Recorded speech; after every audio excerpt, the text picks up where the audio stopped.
This is episode 22 of the Gambling Still Sucks podcast. In this episode, we'll discuss the importance of having a support system when you decide to quit gambling.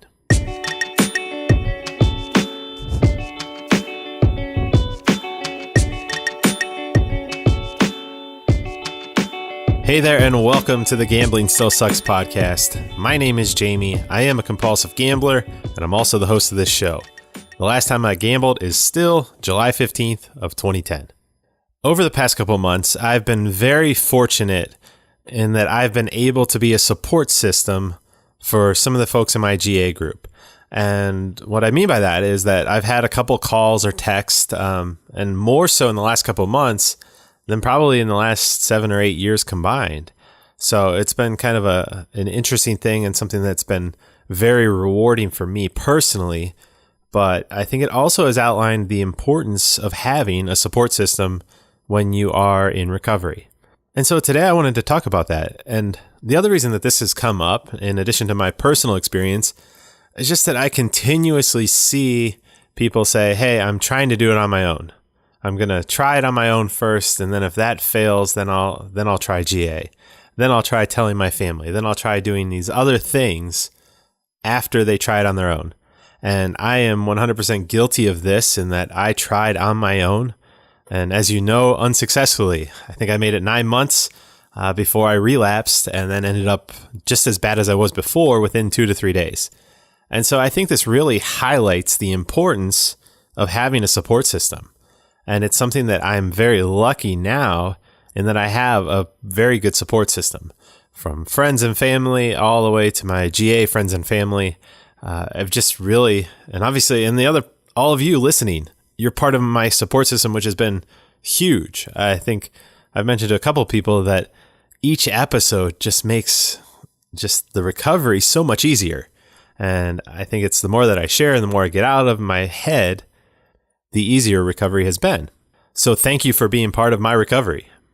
So back to the whole concept of just kind of, hey, I'm going to do it on my own, or I'm going to try it on my own first. I wanted to touch on that, and especially because it was one of the people that reached out to me from my local group. It was somebody that has been coming to meetings, and then all of a sudden we didn't see them for a while. And then I got the text and it led to a call, and it was just kind of like, hey, I'm still doing well. I haven't gambled, but I've noticed it keeps getting harder and harder. And I think they knew in their heart that the problem was that they were no longer attending meetings, that they no longer had that support system and that weekly check-in. And so I'm very happy that they were able to reach out because I really like this person. I really like anybody that comes, but I really like this person. And I started to see, even just in a couple of meetings, that things were starting to get better. And that's always the fear, is that you start to feel a little too good too soon, and you start to stop doing the things that were starting to work for you before they even really get going. But I think for this person, they were able to kind of come to the next meeting, and it was something that it was nice to see them get back in the groove. And so I think seeing this on the side of kind of the support system side, it was great to see. And had they not had my number from a GA meeting or maybe somebody else's number, I don't know that it would have worked out as well. I don't know that there would have been that ability to resist the urges, because when I talked to them, the urges, you could tell on the phone, were really, really strong.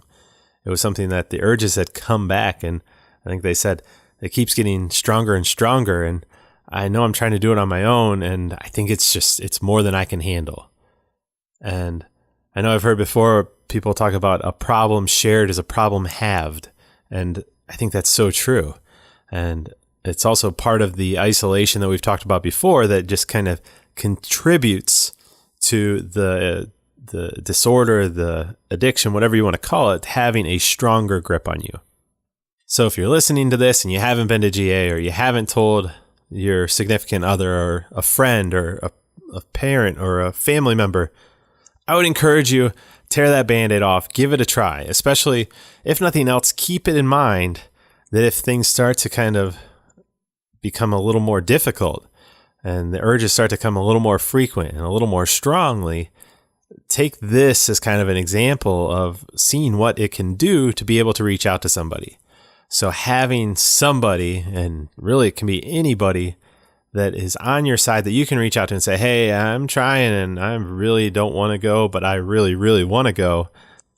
Sometimes that's all it takes, I think, is just reaching out to somebody else, and then they can kind of talk you off the ledge and get you back to thinking about all the things that are going well for you and that you have in store for you if you continue to stay away from gambling.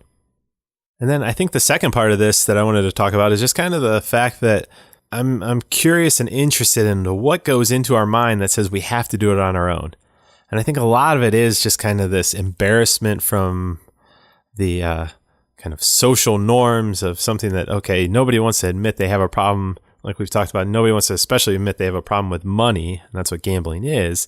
So there's that embarrassment and shame. But I think there's something deeper, and I see it a lot in conversations. And I remember back and reflect back to my time. And I think there was this inner need to feel like you had to slay that dragon yourself. That it was something that had taken such a grip of you, but you felt like the only way to really, really rid myself of this is for me personally, without any help, to get up and slay that dragon. And I think it's one of those things. I think we want to feel stronger. We want to feel empowered over our addiction, and we don't want to use a crutch or some kind of outside help in order to do that. And so if that's something that kind of rings true with you, again, I'd encourage you, reach out to somebody, give it a try. I mean, worst case scenario, you tell one person and it goes terribly wrong. You can say, okay, I'm not going to tell anybody else. And that's just one person. But I'm pretty certain that when you do tell somebody, it'll lead more to the domino effect, like I've seen, that you start telling more and more people. And even if you don't tell more and more people, it just becomes easier and easier as you're able to share with that one person. And in those times of need, that's really when it comes into play.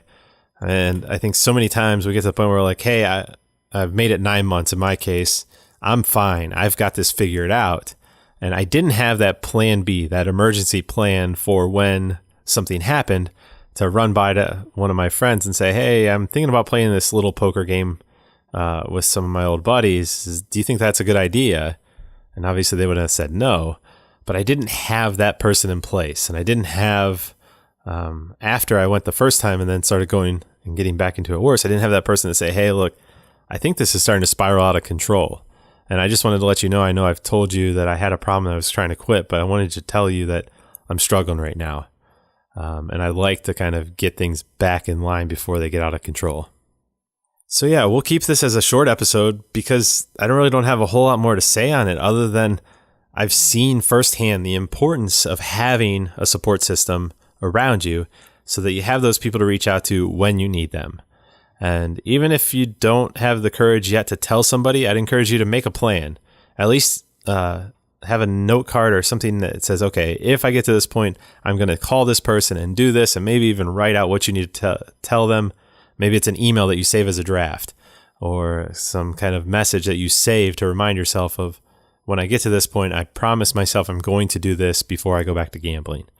Have that contingency plan in place so that when you need it most, you're able to use it. And if you can tell a couple people, it really gets easier. And I know I've mentioned this before, but I think it's so important. The opposite of addiction is connection. And creating those connections with people that are on your side is going to make it easier for you to quit and to stay quit. Next week, we're going to have another guest on the show, so I'm looking forward to that. I'll get that recorded first of the week, and it'll be ready for next Friday. And yeah, really excited to have more stories. I have a bunch more that we're getting lined up. So thank you for everyone that's reached out to me. Looking forward to getting those recorded so we can continue to share your story. And remember, gambling is a treatable disorder. Treatable disorder. There's no reason for this to be a life sentence. It's something that you can definitely get over. You just have to put in the work and put in the steps and take the actions needed. And like we talked about today, one of those actions is just telling somebody else. And then finally, remember that this is for educational and informative purposes only. We are not doctors. I'm not a doctor. The people that are on, even though some of them may be lawyers, it's not legal advice.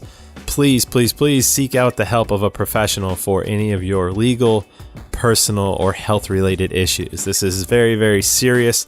You need to seek out a professional help in order to make sure that you get the best advice to deal with your gambling and any of the other underlying issues that are created. Music for the show is Something Elated by Broke for Free and is licensed under the Creative Commons license. Thanks for listening, and I will see you in the next episode.